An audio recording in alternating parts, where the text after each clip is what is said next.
स्वास्थ्य सचिव राधिका झा ने आईएसबीटी ऋषिकेश स्थित मेडिकल रिलीफ पोस्ट का किया निरीक्षण। स्वास्थ्य सचिव ने सीएमओ को दिए निर्देश। उत्तराखंड के सीएम पुष्कर सिंह धामी ने कुम्हारी कला को पुनर्जीवित करने को लेकर अधिकारियों के साथ की बैठक। सीएम धामी ने अफसरों को कुम्हारी कला को बढ़ाने का दिया निर्देश।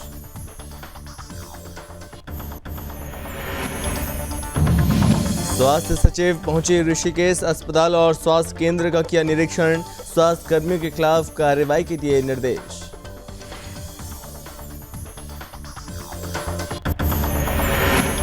धामी कैबिनेट की बड़ी बैठक। कैबिनेट के समक्ष रखे गए 23 मामले। वित्तीय वर्ष 2022-23 बजट को मिली मंजूरी।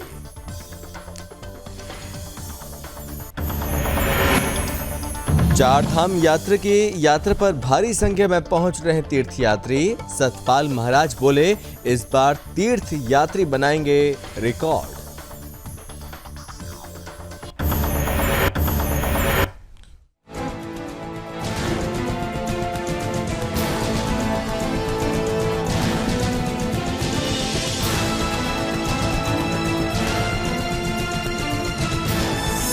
आप देख रहे हैं सुदर्शन न्यूज। नमस्कार, बहुत स्वागत है आप सभी का अपने उत्तराखंड में। मैं हूं आपके साथ संभव गुप्ता और इस बुलेटिन की हम सबसे पहले बात करेंगे। और यहां पर स्वास्थ्य सचिव श्रीमती राधिका झा ने शुक्रवार को चार धाम यात्रा के दौरान स्वास्थ्य संबंधित व्यवस्थाओं को देखने के लिए आईएसबीटी ऋषिकेश स्थित मेडिकल रिलीफ पोस्ट का औचक निरीक्षण किया। और निरीक्षण के दौरान चिकित्सकों और साथ ही पैरामेडिकल स्टाफ की रोटेशन ड्यूटी में लापरवाही पाए जाने पर सीएमओ देहरादून को कड़े निर्देश दिए। कार्य के प्रति उदासीनता बरतने वाले चिकित्सक और साथ ही अन्य स्टाफ के विरुद्ध आवश्यक कार्यवाही करें, ये बात कही है। और साथ ही व्यवस्थाओं को ज्यादा बेहतर बनाएं। सचिव ने निर्देश दिए कि चिकित्सा इकाई की तरफ से यात्रियों को दी जा रही सेवाओं को निगरानी के लिए वहां पर सीसीटीवी कैमरा जरूर लगाए जाएं और साथ ही ईसीजी सुविधा आवश्यक रूप से उपलब्ध रहे। वहीं अबू धाबी की पुलिस एसडीआरएफ द्वारा संचालित किए जा रहे रजिस्ट्रेशन काउंटर के बारे में निर्देश दिए गए और लाउड स्पीकर द्वारा हेल्थ स्क्रीनिंग के लिए यात्रियों से लगातार अनुरोध किया जाए। रजिस्ट्रेशन काउंटर पर हेल्थ एडवाइजरी को प्रमुखता से प्रदर्शित किया जाए और साथ ही रजिस्ट्रेशन काउंटर और हेल्थ स्क्रीनिंग में बेहतर समन्वय होना जरूरी है।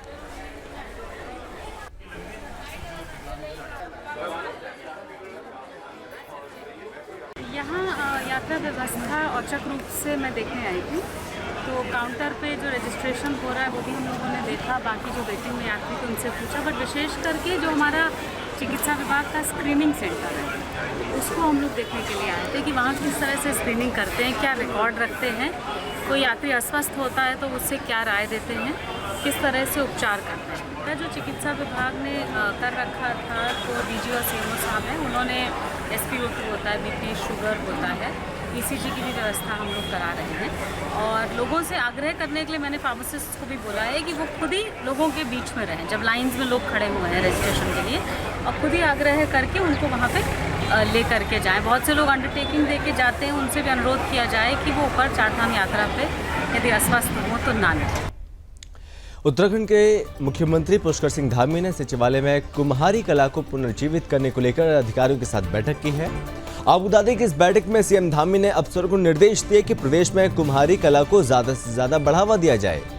उन्होंने कहा कि कुम्हारी कला समृद्ध और प्राचीन हस्तकला है। उत्तराखंड में अनेक परिवार इस कला से जुड़े हैं। भारत सरकार की कुम्हार सशक्तिकरण योजना का उद्देश्य कुम्हारी कला को पुनर्जीवित करना और समाज के सबसे कमजोर वर्गों में से एक कुम्हार समुदाय को सामाजिक और आर्थिक रूप से सशक्त कर विकास की मुख्य धारा में वापस लाना है। और साथ ही सीएम धामी ने कहा कि समृद्ध और प्राचीन हस्तकला कुम्हारी कला को राज्य में बढ़ावा दिया जाए। और मुख्यमंत्री ने कहा कि मुख्यमंत्री आवास और सचिवालय से में मिट्टी से बने गिलासों में चाय देने की शुरुआत की जाए। कुम्हारों को उन्नत किस्म की मिट्टी के उपकरण बनाने के लिए निःशुल्क मिट्टी उपलब्ध कराने की व्यवस्था की जाए और कुम्हार हस्तकला को सीएम स्वरोजगार योजना में भी जोड़ा जाए।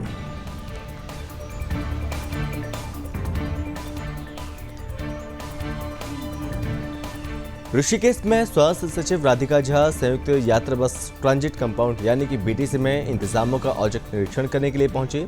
इस दौरान उन्होंने कैंपस में स्थापित स्वास्थ्य केंद्र का जायजा लिया और आपको बता दें कि निरीक्षण के दौरान उन्हें चिकित्सक और 2 स्वास्थ्यकर्मी अनुपस्थित मिले। स्वास्थ्य केंद्र से डॉक्टर के साथ स्वास्थ्यकर्मियों के नहीं होने पर सचिव नाराज हो गए। उन्होंने इस पर एक्शन लिया और सीएमओ डॉक्टर मनोज उप्रेती को संबंधित चिकित्सक और स्वास्थ्यकर्मियों का पर सख्त कार्रवाई करते हुए स्पष्टीकरण तलब करने के निर्देश दिए। इसके बाद वो सीधे एसपीएस राजकीय चिकित्सालय पहुंचे। उन्होंने प्रसव वार्ड और लैब का निरीक्षण किया, मरीज और तीमरदारों से बातचीत की, व्यवस्थाओं का फीडबैक लिया। हालांकि अस्पताल में स्वास्थ्य सेवाओं से लेकर अन्य व्यवस्थाओं पर उन्होंने संतोष भी जाहिर किया, लेकिन अस्पताल में मरीजों को खाना परोसने के लिए बने कैंटीन में अनियमितताओं पर उन्होंने सीएमएस को कैंटीन संचालक को ठेका निरस्त करने के निर्देश दिए।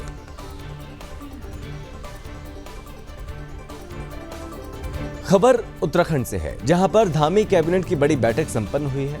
आपको बता दें कि कुल 23 मामले कैबिनेट के समक्ष रखे गए, जिनमें प्रदेश में गैलेंट्री अवार्ड विजेताओं की 25 लाख से बढ़ाकर 50 लाख किया जाए। इसके साथ यहां पर राज्य कैबिनेट ने वित्तीय वर्ष 2022-23 बजट को भी मंजूरी दी। आउटसोर्स कर्मियों को नियुक्ति देने के मुद्दे पर कैबिनेट की समिति का गठन किया गया और 3000 लोग लगा दिए गए थे।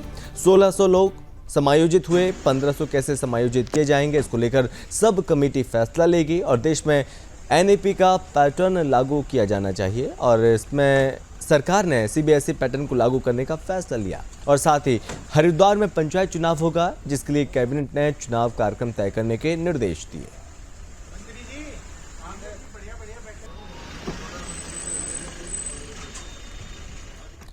उत्तराखंड में 4 धाम यात्रा के दौरान भारी संख्या में तीर्थ यात्रियों के आने से जो पर्यटन विभाग है काफी खुश नजर आ रहा है। प्रदेश के पर्यटन मंत्री सतपाल महाराज ने कहा कि इस बार तीर्थ यात्री रिकॉर्ड बनाएंगे। उन्होंने कहा कि इस रिकॉर्ड को लिम्का बुक ऑफ रिकॉर्ड्स और साथ ही गिनीज वर्ल्ड रिकॉर्ड में दर्ज कराएंगे। 4 धाम यात्रा शुरू होने के बाद से अब तक 18 लाख से ज्यादा तीर्थ यात्री चारों धामों में पहुंचे हैं।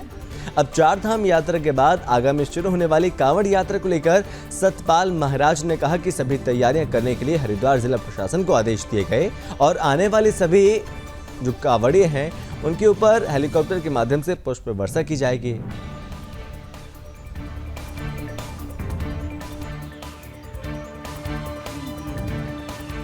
जल्दी ही कांवड़ यात्रा शुरू होने वाली है और हम डिस्ट्रिक्ट एडमिनिस्ट्रेशन से मिलकर के हमारा पर्यटन विभाग जो है काम करेगा और सभी निर्देश हमने जिलाधिकारी महोदय को दे दिए हैं और जब ये कांवड़ यात्रा शुरू होगी तो हमारी सरकार पुष्प वर्षा करेगी और सभी कांवड़ियों का अभिनंदन करेगी। पिथौरागढ़ के धारचूला में धारचूला बचाव के तहत 72 करोड़ का तटबंध का कार्य सिंचाई विभाग की तरफ से हो रहा है और साथ ही आपको बता दें कि सभी कार्य बाढ़ की दृष्टि से बहुत महत्वपूर्ण है। वहीं सभी कार्य का धरातलीय निरीक्षण किया चीफ इंजीनियर शुक्ला ने और कहा कार्य एकदम सही है, लेकिन हम एक कमेटी बना रहे हैं जो सभी कार्य की मॉनिटरिंग करेगी और साथ ही कार्य की गुणवत्ता ठीक है फिर भी हम लगातार नजर बनाए हैं। उनके साथ विभाग के तमाम अधिशासी अभियंता और साथ ही एई मौजूद रहे।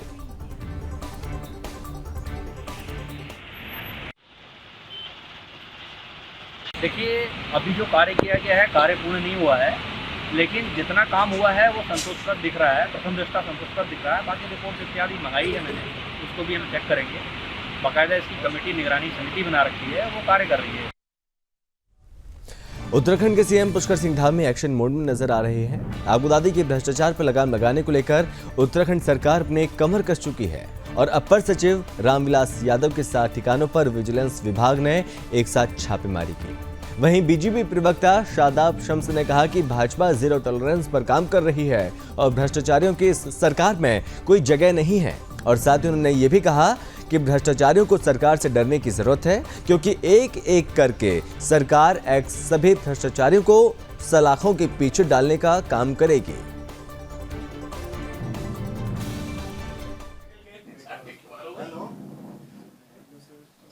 ये 0% टॉलरेंस ऑन करप्शन की सरकार है केंद्र में और प्रदेश में, और धामी सरकार में भ्रष्टाचारियों के लिए कोई स्थान नहीं है।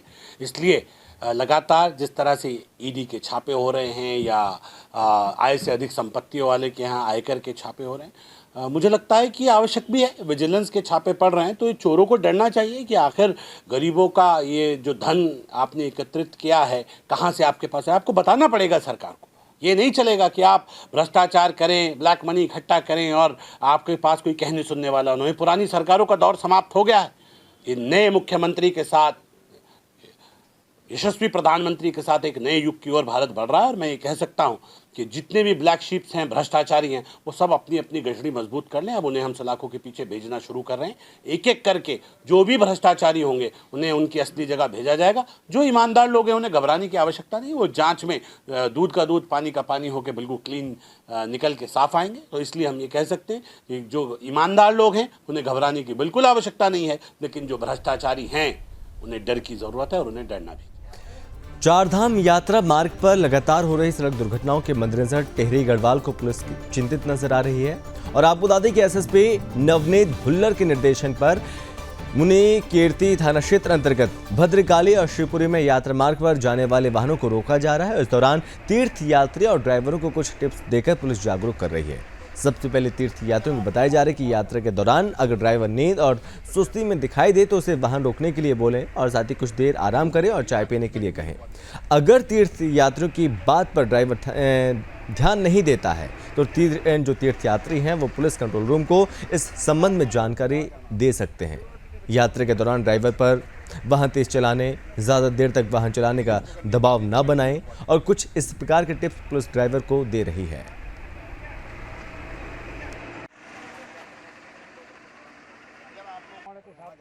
हमारे डीजीपी महोदय और एसएसपी टिहरी महोदय के निर्देशन में हम लोग जो तीर्थ यात्री आ रहे हैं, चारधाम यात्रा पे आ रहे हैं, उनको जागरूक कर रहे हैं, ड्राइवरों को भी और यात्रियों को भी। उनको हमारे द्वारा ये बताया जा रहा है कि ड्राइवर जो है किसी भी प्रकार से नशा का सेवन न करे। अगर आप नशा का सेवन किया है तो 112 पे आप कॉल करिए। अगर उसको नींद आ रही है तो आप रास्ते में रुक जाइए और थोड़ा उसको 5-10 मिनट का रेस्ट दें, चाय पिलाएं, ये मुँह हाथ धों, उससे आगे वो न बढ़े और लंबी दूरी तय न करे, क्योंकि पहाड़ी मार्ग हैं, दुर्घटना की संभावना बनी रहती है।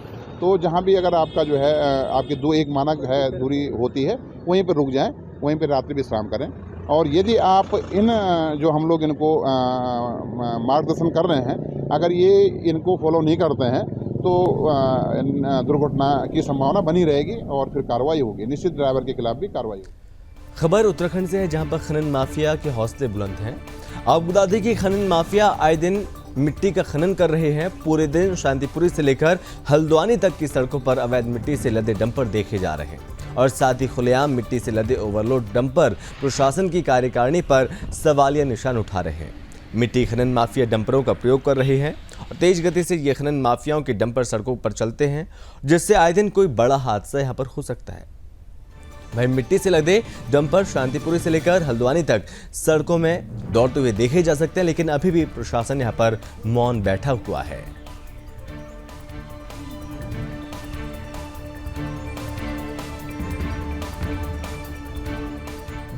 निर्मल अखाड़े ने अपने धर्मार्थ कार्य की ओर एक कदम बढ़ाया है और निर्मल चिकित्सालय का निर्माण किया और इसी कड़ी में उत्तराखंड के कैबिनेट मंत्री प्रेमचंद अग्रवाल और साथ ही साथ उत्तराखंड विधानसभा अध्यक्ष रितु खंडूरी और हरिद्वार सांसद डॉक्टर रमेश पोखरियाल निशंक ने निर्मल चिकित्सालय का लोकार्पण किया, जिसमें सभी अखाड़ों के साधु संत और समाज के गणमान्य लोग इस कार्यक्रम में मौजूद रहे। वहीं कैबिनेट मंत्री प्रेमचंद अग्रवाल ने कहा कि निर्मल अखाड़े ने कोविड-19 में भी अपने यहाँ कोविड-19 अस्पताल बनवाया था, जिससे लोगों को बहुत राहत मिली थी। अब इस निर्मल चिकित्सालय में भी लोग इस सुविधा का लाभ उठा सकेंगे।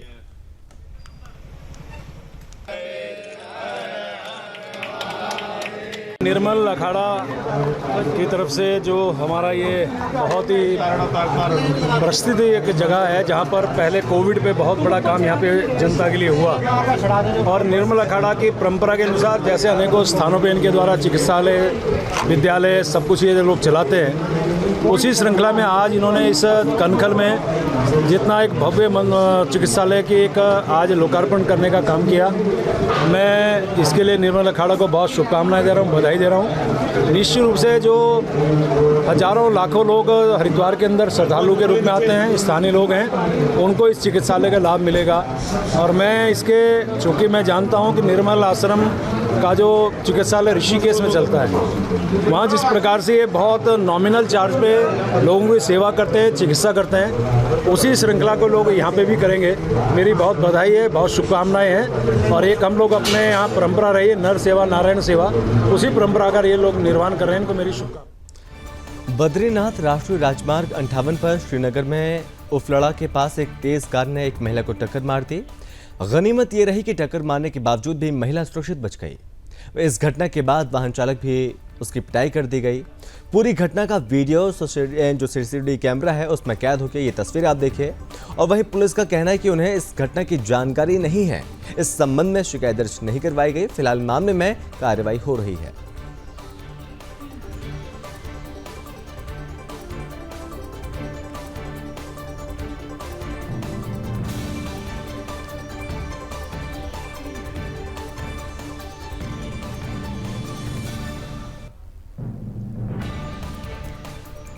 खबर उत्तराखंड के ऋषिकेश से है, जहां पर भावराव देवराज सेवा न्याय तीमरदारों की मदद के लिए आगे आया और न्यास ने एम्स ऋषिकेश के नजदीक 3.5 एकड़ भूमि लीज पर ली, जिस पर 55 करोड़ की लागत से 400 बेड का माधव सेवा विश्राम सदन का निर्माण किया जाएगा, जिससे एम्स ऋषिकेश में इलाज के लिए आने वाले मरीजों के तीमरदारों को रहने और सस्ते खाने के लिए साल 2023 से भटकने की जरूरत नहीं पड़ेगी। आपको बता दें कि साल 2023 दिसंबर तक निर्माण कार्य पूरा करने का लक्ष्य रखा गया है।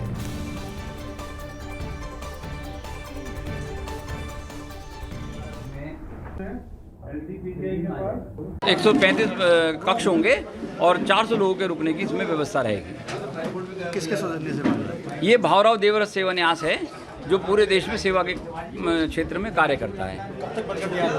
ये दिसंबर 2023 तक बनकर तैयार हो जाएगा। कौन कौन सी गेस्ट आ रहे हैं? इसमें श्री अवधेशानंद गिरी जी, आचार्य महामंडलेश्वर, जूना अखाड़ा, बाबा रामदेव जी योग गुरु, विजय कौशल जी महाराज रामकथा मर्मज्ञ, श्री पुष्कर सिंह धामी जी मुख्यमंत्री उत्तराखंड सरकार, सुरेश भैया जी जोशी पूर्व सरकार व भारत राष्ट्रीय स्वयंसेवक संघ, माननीय डॉक्टर कृष्ण गोपाल जी। ये लोग आएंगे शिलान्यास के दिन, भूमि पूजन के दिन आदरणीय पूज्य विजय कौशल जी महाराज रहने वाले हैं। शुल्क क्या रहेगा? शुल्क क्या रहेगा? इसमें शुल्क बहुत न्यूनतम ही रहता है, लगभग 50 रुपये का एक बेड और 25 रुपये का। खबर उत्तराखंड के रामनगर से है, जहां पर ग्रामीणों ने जल संस्थान कार्यालय पहुंचकर प्रदर्शन किया। इस दौरान ग्रामीणों ने अधिशासी अभियंता मनोज गंगवार को ज्ञापन दिया। वहीं ग्रामीणों ने पानी की समस्या का समाधान करने की मांग की। वहीं ग्रामीणों को कहना है कि वर्तमान में हो रही भीषण गर्मी के चलते इलाके में पिछले 7 दिनों से पानी की समस्या बनी हुई है। वहीं सूचना देने के बाद भी कोई समाधान नहीं हुआ और न ही विभाग द्वारा पानी के टैंकर उपलब्ध कराए जा रहे हैं। ग्रामीणों ने कुछ कर्मचारियों पर ग्रामीण इलाकों में अवैध कनेक्शन देने का भी आरोप लगाया। मामले में अधिशासी अभियंता 15 दिन के भीतर समस्या का समाधान करने के साथ ही ग्रामीणों को वैकल्पिक तौर पर टैंकर के माध्यम से पानी उपलब्ध कराने का आश्वासन दे रहे हैं। और साथ ही उन्होंने कहा कि अवैध कनेक्शन के मामले में एक टीम का गठन कर इसकी जांच कराई जाएगी। एक बार इन पर प्रेशर आप बनाए तो हो सकता पानी का प्रेशर ठीक हो जाए। बेनी बिहार की समस्या पूर्व में भी मुझे प्राप्त हुई थी, जिसमें मैं खुद गया था अपने जे साहब को लेके। वहाँ पर हम लोगों ने कुछ एक दूसरी लाइन से ट्यूबवेल से जुड़ी हुई थी, वहाँ से इनके लिए एक लाइन सेपरेट जुड़वाई थी। उसमें कई दिनों तक पानी ठीक भी चला। जो यहाँ पे ग्रामीण आए हुए हैं उनके द्वारा बताया भी जा रहा है कि पानी ठीक चला। अब वर्तमान में उसमें कुछ समस्या आ रही है, जो कि वहाँ संबंधित कर्मचारी जो हमारे हैं और जे साहब द्वारा बताया जा रहा है कि लाइन जो है थोड़ा बिजली का डिस्टर्बेंस भी इस वजह से दिक्कत आ रही है। उसको मैं दोबारा से भी चेक करवा रहा हूँ। साथ ही मैं एक चीज़ ये भी बताना चाह रहा हूँ कि अभी मेरी जल निगम के जो जे साहब हैं उनसे भी मेरी बात हुई। ये जल जीवन मिशन में जो है जल निगम द्वारा इस गांव में कार्य कराया जाना है। उनके द्वारा बताया गया कि इसमें जो है टेंडर भी किए जा चुके हैं, टेक्निकल बिड पे उनका जो कार्य चल रहा है और संभवतः अगर सब कुछ ठीक रहता तो 15 दिन के अंदर हो सकता है कि वो लोग कार्य को भी वहाँ पर स्टार्ट करा दें, तो उससे समस्या का जो है पूर्ण समाधान हो जाएगा। अभी हम लोग भी इसमें जो है कोशिश कर रहे हैं कि तब तक जो है लोगों को जो है अगर पूर्णतः हम लोग नहीं दे पाए तो एटलीस्ट जितना हो सके उतना पानी की सप्लाई इनको करते रहें। टैंकर द्वारा भी अगर आवश्यकता पड़ रही तो हम लोग दे भी रहे हैं और आगे भी देंगे। हाँ, इसमें अभी जैसे ग्रामीण द्वारा मुझे बताया गया, तो इसमें मैंने जे साहब के अध्यक्षता में मैं कमेटी भी बनाने जा रहा हूँ, जिसमें मैं ये निरीक्षण करेंगे कि जो लोग अवैध कनेक्शन वहाँ पे हम लोग चेक कराएंगे कि जिसका अवैध कनेक्शन है उन पर कार्रवाई होगी, उन पे जो है उनके कनेक्शन विच्छेद भी किए जाएंगे और साथ ही साथ उन पर फाइन भी लगाया जाएगा।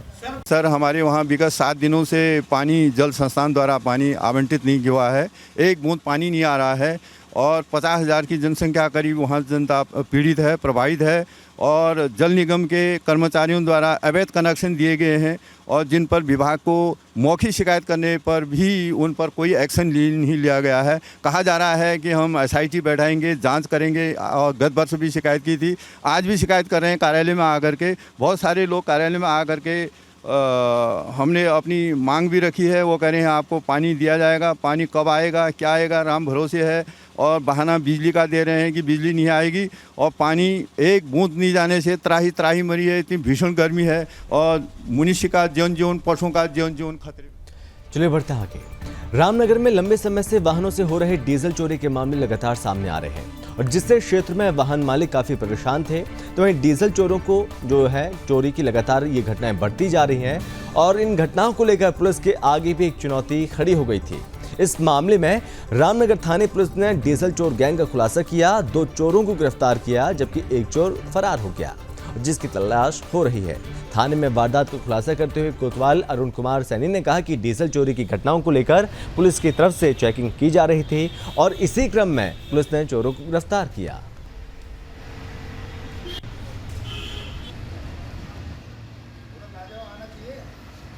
देखिए, हमारे यहाँ डीजल चोरी की कई वारदात हुई थी जिसके संबंध में हमारे द्वारा तत्काल इसमें अभियोग पंजीकृत किया गया, वे विवेचना की गई। आज हमारे द्वारा कुल 2 अभियुक्तों को मैं वाहन जिससे वो लोग चोरी करते थे, कहना छोटा हाथी, साथ में ड्रम और इक्विपमेंट जो पाइप जो उसमें वारदात में प्रयुक्त थे, सभी को हमारे द्वारा गिरफ्तार किया गया है, माल को बरामद किया गया। हमारे द्वारा कुल लगभग 100 लीटर डीजल बरामद किया गया है। अन्य जो जहाँ बेचा है और जो जिसमें जानकारी है वो हमारे द्वारा की जाए। रामनगर में उस वक्त हड़कंप मच गया जब नागालैंड की एक युवती ने अपने किराए के मकान में फांसी लगाकर आत्महत्या कर ली।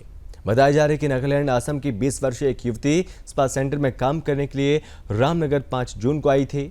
वहीं आपको बता दें कि जो युवती अपने 2 अन्य सहेलियों के साथ ग्राम छोई में एक किराए के मकान में रह रही थी।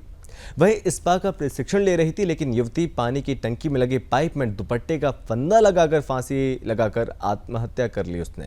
वहीं स्थानीय जो लोग हैं उन्होंने मामले की सूचना पुलिस को दी। मौके पर पुलिस पहुंची, पुलिस ने मामले को दर्ज किया और शव को पोस्टमार्टम के लिए भेज दिया।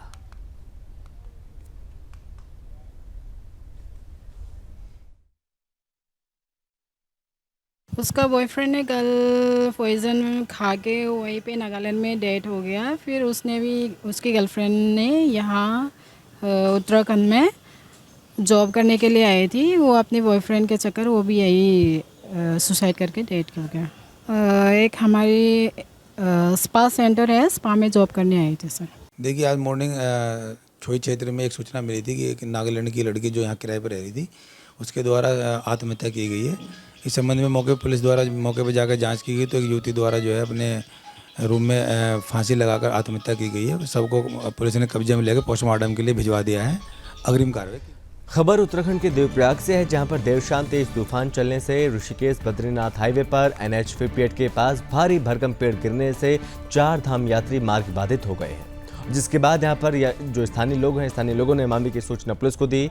मौके पर पुलिस पहुंची। पुलिस और स्थानीय लोगों ने पेड़ को हटाया, रास्ते को खुलवाया। गनीमत रही कि कोई नुकसान यहां पर नहीं हुआ, कुछ जनहानि यहां पर नहीं हुई।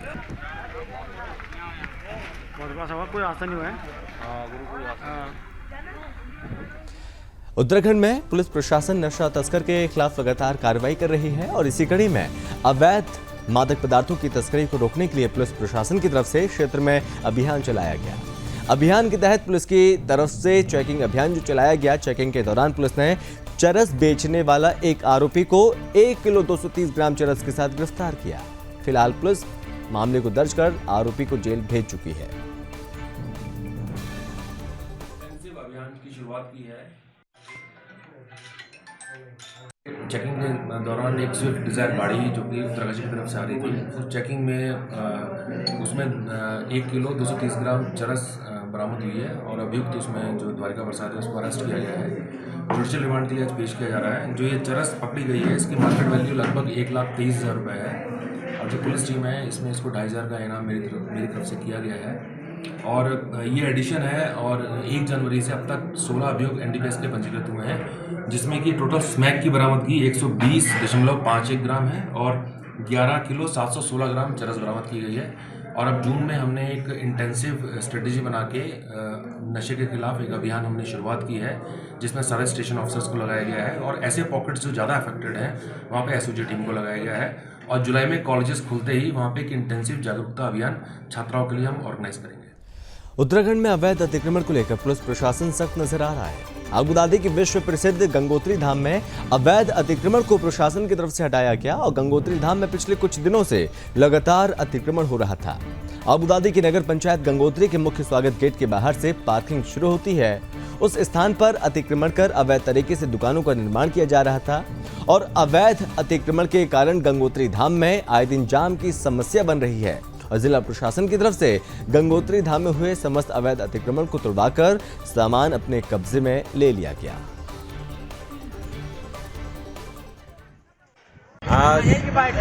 आज जो व्यापारियों द्वारा यहाँ पे कल धरने की चेतावनी दी गई थी, क्योंकि यहाँ पर पार्किंग के स्थान पे ये ढाबे, मकाई वाले, माला वाले पूरी गंदगी करके रखी हुई थी।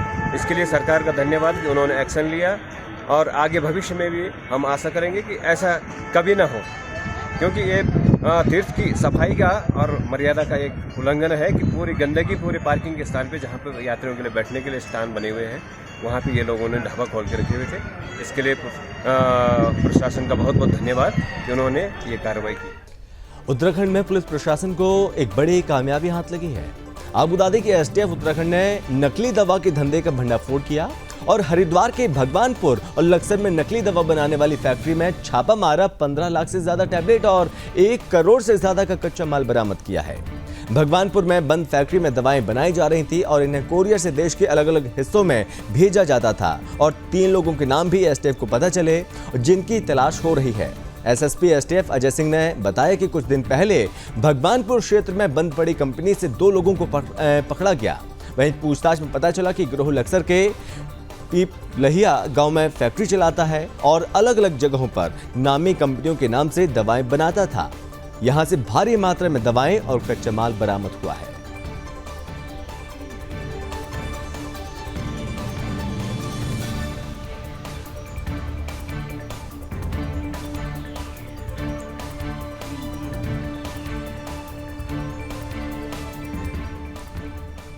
और इसी के साथ इस बुलेटिन में बस इतना ही। आप बने रहिए सुदर्शन न्यूज के साथ। जय हिंद।